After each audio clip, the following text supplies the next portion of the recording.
A lot of the commissions I do start with a pretty simple question. How do I make this character feel like they belong to something bigger? With Iron Man, that question immediately pushed me toward mythology, not science fiction mythology, actual mythology. Knights, legends, religious paintings, the idea of the noble warrior. So for this piece, I used a painting called Sir Galahad by George Frederic Watts as the core inspiration. Galahad is usually portrayed as the pure knight, not the strongest, not the most brutal, but the one driven by purpose and ideals. And I thought that actually fits Tony Stark surprisingly well. Because underneath all the armor, weapons, and technology, Iron Man is still a character built around guilt, responsibility, sacrifice, and this constant attempt to become better than he used to be. So instead of treating him like a sci-fi superhero, I wanted to approach him almost like a tragic medieval figure, a knight inside a machine. I always start digitally, not because I think digital looks better, but because it lets me think faster. At this stage, I'm mostly solving composition problems. Silhouette, movement, balance, where the eye travels. I try not to get attached too early. That's usually a mistake. The sketch phase is messy by design. I'm throwing ideas around, changing proportions, pushing shapes, trying different rhythms in the image. One thing I learned over time is that stiffness usually comes from over-respect. If you treat the drawing like it's already precious, it dies immediately. So I keep things loose for as long as possible.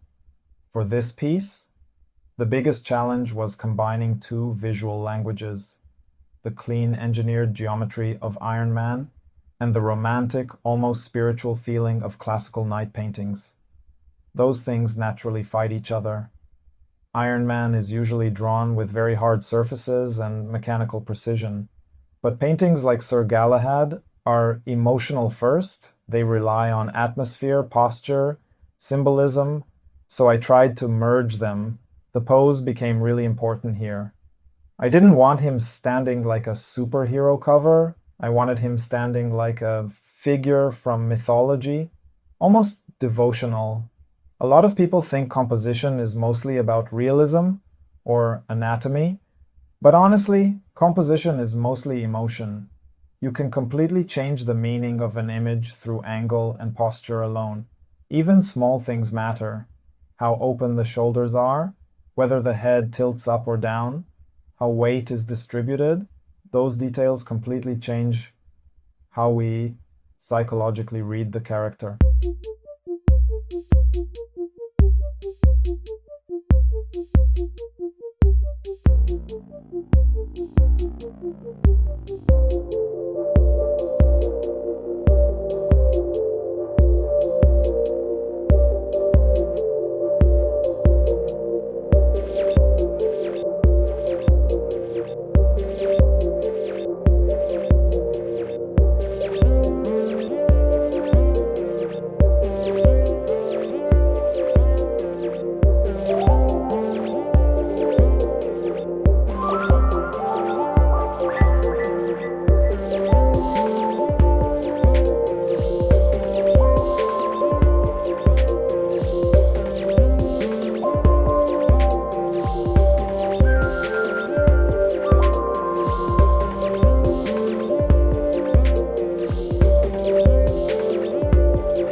Once the sketch feels solid enough, I move into inks.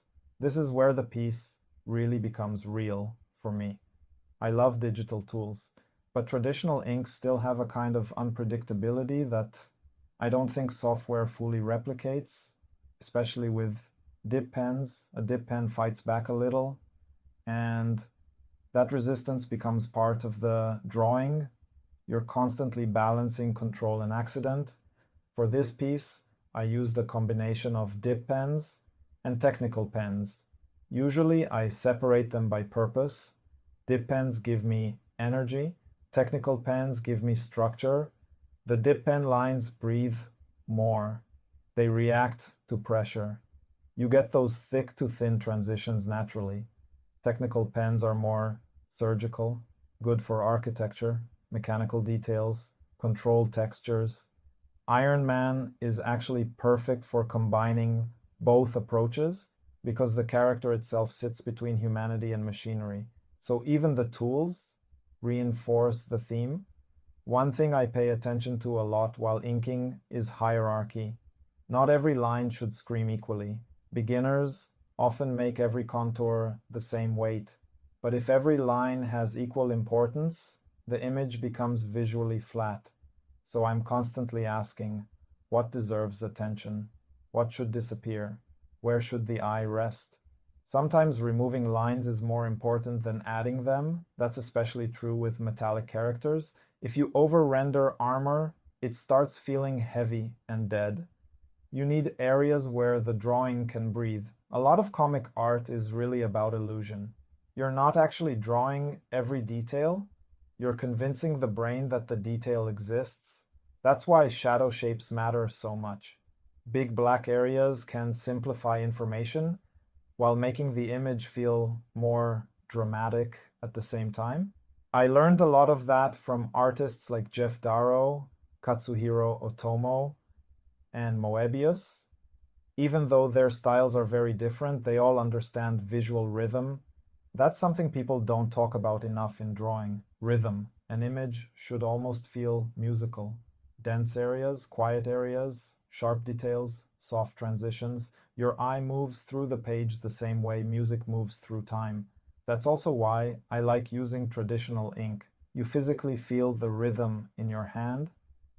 There's a speed to certain marks, a hesitation in others, and I think viewers subconsciously notice that, even if they can't explain it.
One thing I try to avoid is making superhero art feel too clean.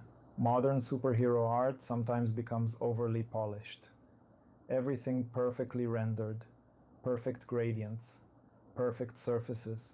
But perfection can become sterile. I actually like when the drawing still feels handmade, when you can sense the human behind it, especially with a character like Iron Man. Because the whole point of the character is the tension between humanity and machinery. If the art becomes too machine-like, you lose that tension. At this stage, I'm also thinking a lot about texture. Metal is interesting because it's reflective, but in comics, you can't literally paint every reflection realistically, so you stylize it, you choose specific highlights, specific edge accents, specific shadow breaks. Comics are closer to graphic design than people realize. You're designing readability first, reality second. Another thing I pay attention to is shape language. The original Sir Galahad painting has these elegant vertical flows, very noble, very graceful. So I tried to preserve some of that feeling in the silhouette and cape-like shapes around Iron Man. Even though he's mechanical, I wanted him to still feel ceremonial, almost holy.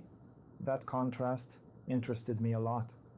Technology framed like religion, and honestly, I think superhero culture already functions a little like mythology anyway. Modern gods, modern armor, modern symbols. The tools change, but the psychological role stays similar. That's probably why these characters survive for generations. They tap into older archetypes. While I ink, I'm usually constantly zooming in and out mentally. Not literally just on the canvas, but conceptually. I'm thinking about tiny textures, while also thinking about the entire emotional read of the image. If you focus only on detail, you lose the whole. If you focus only on the whole, the image lacks richness. So drawing becomes this balancing act between macro and micro decisions. And honestly, that never fully gets easier. Every drawing is still problem solving. That's one reason I enjoy commissions. They force me into conversations I wouldn't normally have with myself. I probably wouldn't naturally think, what happens if Iron Man is treated like a knight from Arthurian myth? But once the idea exists, it opens all these visual possibilities. That's the fun part, finding unexpected bridges between things. Toward the end of the process, the piece usually becomes less about construction and more about editing, small adjustments, cleaning edges, pushing contrast, making sure focal points are clear.